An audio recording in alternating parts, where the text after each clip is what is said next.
Bonsoir et bienvenue. Aujourd'hui, je vais aborder un sujet qui fait frémir la France depuis des décennies. L'affaire des disparus de l'Isère. Une série d'événements tragiques qui a marqué une région entière et ébranlé de nombreuses familles.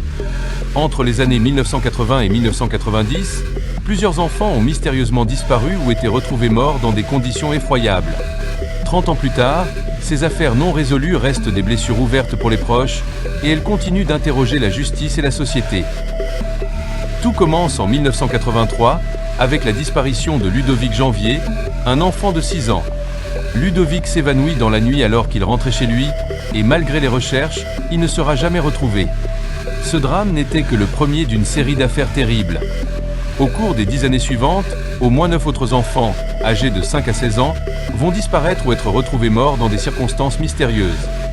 Ce cauchemar, qui aurait dû alerter bien plus tôt, va se transformer en un traumatisme pour toute la région de l'Isère. Les disparitions étant survenues sur plusieurs années et dans des lieux différents, les autorités ont d'abord eu du mal à faire le lien.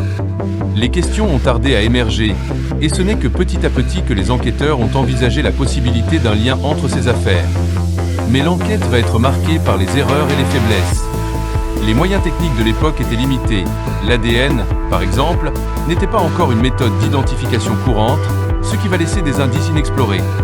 Les enquêteurs, souvent démunis, libèrent certains suspects faute de preuves solides.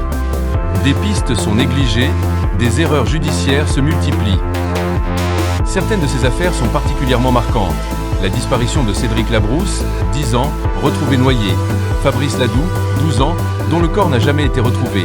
Sarah Siad, 6 ans, enlevée puis retrouvée morte quelques mois plus tard. Ces drames sont des points noirs dans une affaire déjà d'une sombre complexité. Malgré les enquêtes, les coupables n'ont jamais été identifiés avec certitude. Le doute reste entier. S'agit-il d'un seul prédateur ou de plusieurs ? Des décennies plus tard, avec les progrès scientifiques, certaines enquêtes ont été rouvertes. De nouveaux prélèvements d'ADN, des technologies modernes permettent d'espérer une lumière nouvelle sur ces affaires. En 2020, une cellule spéciale a été créée pour se concentrer sur les disparus de l'Isère. Cette équipe regroupe des enquêteurs chevronnés, des criminologues et des experts en profilage criminel, dans l'espoir que la vérité éclate enfin. Malgré tous les efforts, les familles, elles, continuent d'attendre. Elles réclament la vérité pour leurs enfants, pour ces vies perdues sans explication, sans coupable.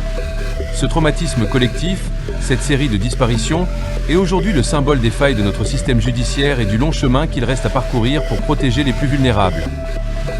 Les disparus de l'Isère. Une tragédie nationale, un mystère qui, pour l'instant, reste sans réponse. Que justice soit rendue un jour, que la lumière soit faite pour ces familles. Merci de m'avoir écouté, et n'oubliez pas, Science Vigilance. À bientôt.